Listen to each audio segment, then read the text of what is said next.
pada hari ini kita ingin membahaskan tentang ayat yang ke-34 daripada surat Fussilat. Setelah membahaskan tentang istiqamah, firman Allah Subhanahu wa taala, "Wala tastawil hasanatu wala sayyi'ah, idfa' billati hiya ahsan, fa idzal ladzi bainaka wa bainahu adawatun ka'annahu waliyyun hamim, wa ma yulaqaha illa alladhina sabaru wa ma yulaqaha illa dzu hazzin 'adzim."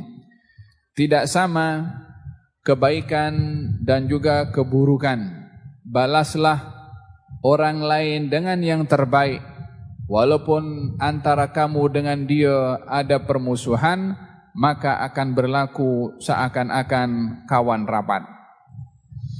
Allah Subhanahu wa taala ingin memberitahukan bahwasanya baik dan buruk itu neracanya bukan apa yang difikir oleh manusia. Baik dan buruk itu nilainya bukan mengikut persepsi sesiapapun juga. Baik itu undang-undang yang dibuat oleh manusia, peraturan yang dibuat oleh manusia, apapun yang dibuat oleh manusia, belum tentu menjadi neraca baik dan buruknya sesuatu.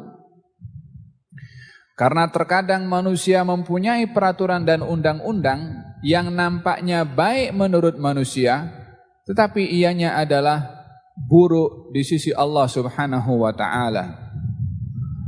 Seperti bila mana ingin disamakan antara hak laki-laki dan perempuan di dalam warisan.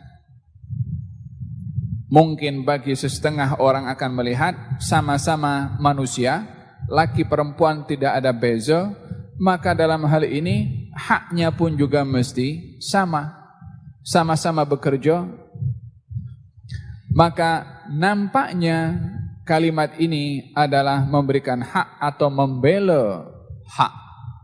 Akan tetapi karena di dalam syarak yang ditentukan laki dengan perempuan berbeza, maka tidaklah hukum yang dibuat oleh manusia itu akan menjadi baik bila mana bertentangan dengan hukum yang datang dari Allah Subhanahu wa taala. Tidak sama perkara yang baik dan perkara yang buruk. Apakah yang membezakan perkara baik dan perkara buruk? Adalah syariat atau nas, baik itu Quran atau hadis. Itulah yang menjadi timbangan untuk menimbang sesuatu itu baik atau buruk. Seseorang itu bila mana menyikapi orang lain dengan baik atau memiliki tujuan yang baik, bukanlah diperbolehkan kepadanya untuk mengambil cara yang tidak baik dengan tujuan berbuat yang baik. Contohnya, seorang mencuri untuk pergi ke haji, bukanlah menjadi alasan kepadanya untuk pergi ke haji yang merupakan satu kewajiban dengan cara yang dilarang dan diharamkan di dalam syariat.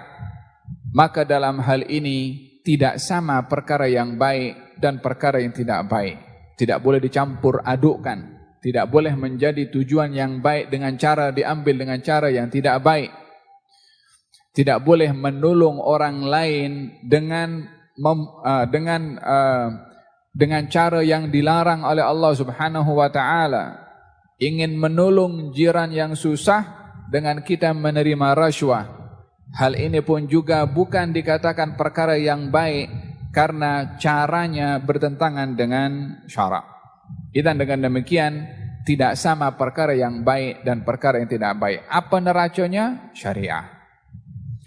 Kebiasaannya orang itu akan berhadapan dengan tantangan yang besar, cabaran yang besar bila mana ada masalah dengan orang, bila mana bermusuh dengan orang lain, bila mana berselisih dengan orang lain. Maka dalam hal ini Allah Subhanahu wa taala memberikan garis panduan tentang bagaimana menyikapi orang yang berselisih dengan kita, dan ini adalah menguji kesabaran dan emosi.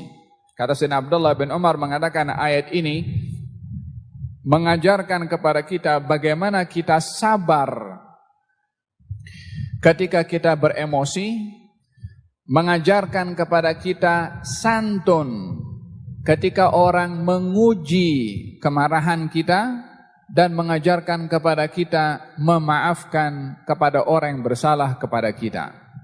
Ayat yang dibaca ini mengajarkan kepada kita sabar saat marah, mengajarkan kepada kita santun ketika kita diuji dengan kejahilan perangai orang. Yang ketiga, mengajarkan kita untuk memberikan maaf kepada orang yang bersalah. Idfa' billati hiya ahsan. Balaslah orang dengan yang terbaik. Kebiasaannya orang itu bila mana berselisih dengan orang lain, yang akan memainkan peranan dalam perselisihan itu adalah emosinya. Dan kalau emosi yang memainkan peranan, kebiasaannya orang itu yang membuat kita marah, dan kita akan balas dengan emosi kita dengan hal yang salah juga. Dia pun salah kepada kita, tapi karena kita beremosi, maka kita akan balas juga dengannya dengan sifat yang salah juga. Kalau seorang maki bapak kita, maka kita maki bapak dia. Kalau seseorang memaki pribadi kita, kita maki juga kepadanya. Hal ini yang menjadi cabaran kepada seseorang saat kita saat seseorang itu dalam keadaan emosi. Allah dalam ayat ini mengingatkan supaya kita saat emosi, supaya tidak mencampur adukkan antara kebaikan dengan keburukan, bahkan kita diperintahkan untuk berbuat yang terbaik. Artinya, kalau orang berbuat jahat kepada kita, maka kita tidak dibenarkan untuk berbuat jahat kepada dia, sebab perbuatan baik dan jahat berbeza. Walaupun tujuannya kita nak membela diri kita, marwah kita, bapak kita dimaki. Nah, oleh sebab itu kata baginda Rasulullah SAW mengatakan, janganlah kamu memaki bapakmu sendiri. Kata sahabat, macam mana seorang memaki bapaknya sendiri? Gal bila mana ada orang lain memaki bapaknya, dia maki bapaknya, maka sama-sama masing-masing memaki bapaknya sendiri. Dan dengan demikian, tidaklah pembelaan kepada marwah kita, orang tua kita, keluarga kita yang dimaki oleh orang dengan kita membalasnya dengan makian, karena memaki itu salah, memaki itu buruk, maka tidak boleh disamakan perkara yang buruk dengan perkara yang tidak atau perkara yang baik.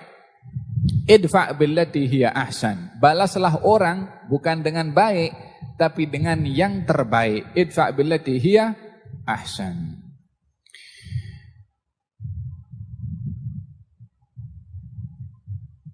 Salah seorang mengadu kepada baginda Rasulullah sallallahu alaihi wasallam. Katanya, "Ya Rasulullah, keluarga saya ini memusuhi kepada saya. Saya sambung dia, dia putuskan. Saya beri dia, dia pun tidak indahkan. Setiap kali saya berbuat baik, dia pun tidak pernah mengindahkan perbuatan baik saya." yakni memberitahukan saya ini dah banyak berbuat baik, dia tak berbuat balas baik dengan saya. Bagaimana wahai Rasulullah? yakni dia bertanya, adakah boleh saya buat benda sama macam dia? Dia putus, kita putus. Macam zaman kita sekarang ramai orang, dia tak datang ke rumah kita, kita tak perlu datang. Kita larang kita punya keluarga untuk pun datang. Kita larang kita punya jiran untuk datang. Karena apa? Karena dendam dengan orang yang kita tak suka dengan dia. Ini membalas keburukan orang dengan keburukan. Tidak ada sikap yang lebih baik kepada orang yang berbuat jahat kepada kita, melebihi daripada sikap ihsan yang perlu kita tunjuk kepada dia, karena itu adalah merupakan sifat taat kita kepada Allah Subhanahu wa taala. Kata Sayyidina Abdullah bin Umar mengatakan,